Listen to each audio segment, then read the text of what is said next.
Sa tindahan namin guys, routinary na po yung paglilinis at pag-rearrange. Kung napapansin niyo, ilang vlogs ni Kuya AJ ang lagi pong nagre-rearrange. At saka relate tayo dito, kahit na malalaking mga tindahan, mga groceryhan, lagi po silang nagre-rearrange. Magtaka ka na lang, pagbalik mo kinabukasan, iba na naman yung arrangement nila at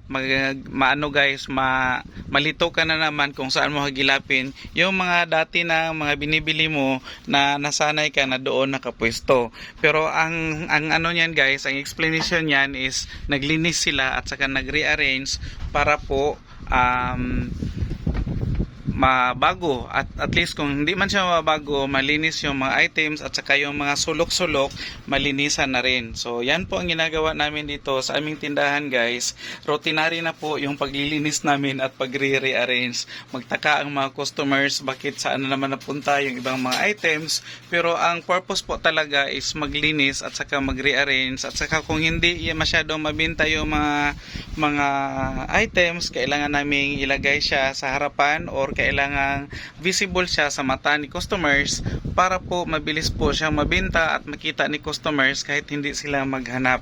Anyway, yung mga mabibentang mga produkto, sabi ni Kuya AJ, is kahit hindi mo siya ibalandra sa mga customers, talaga pong hinahanap or mabibili talaga yan dahil yan siya is mga fast moving items. So ito po yung nangyari na sa tindahan namin guys, kahit bulol si Kuya AJ.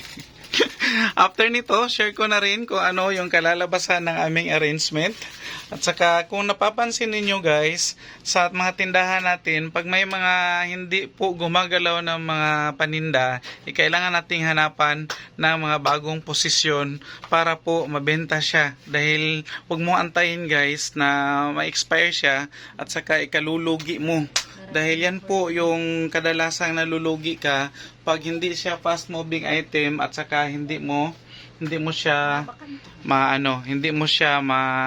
tawag nito magawa ng paraan paano siya mabenta. Kasi may mga item talaga na although hindi naman siya hindi naman siya yung talagang hindi napapansin, yung hindi nabebenta, mabebenta siya pero kailangan lang siya magpapansin sa customer. Kailangan lang talaga siya makita. So kung hindi lang pala tao ang guys, KSP, pati mga paninda KSP na rin. So yan po yung lagayan namin ng wine. So abangan natin kung ano yung pwedeng ilagay dyan. Basta hanapan namin ng paraan. Anyway, sa mga wines guys, mabenta talaga yan, lalong-lalo pag may mga okasyon. At saka hindi mo na kailangan balandra si San Miguel, si Red Horse. Hindi naman ito sponsor, pero yung mga paninda niyan is kahit na itago mo, hanapin niya ni customer. Yung ibang mga wines lang, kailangan mo talaga siya iharap sa customer para makita nila na may ganito ka palang paninda. Meron pala kayong pondador. Meron pala kayong mga pondador lights at saka meron din pala kayong mga ganito na mga wines and po. So yun po yung mga wines ni Kuya AJ, naka-imbak pa dyan dahil matapos kami maglinis dito. Yun kasi mga sulok-sulok na yan guys, yan siya yung ng mga tawag nito, dumi, alikabok.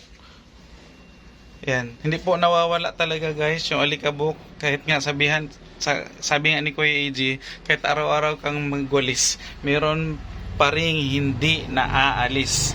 Kung naalis na yung mga customers mo at lumipat sa ibang tindahan, pero si alikabok at saka ang mga dumi is hindi yan naalis sa tindahan mo. Kasi dahil sa maraming stocks or maraming mga kasulok-sulukan yung ating tindahan, so need mo siyang linisan. Ayan po guys, so abot pa dito yung mga dumi namin yung mga kalat namin dito sa aming terrace. Ayan, so malaking trabaho pa ang gagawin namin ni Mami Iya. So stay tuned. At saka puputulin ko na muna dito guys yung aking vlog para matapos na rin yung aming pag-aayos at paglilinis.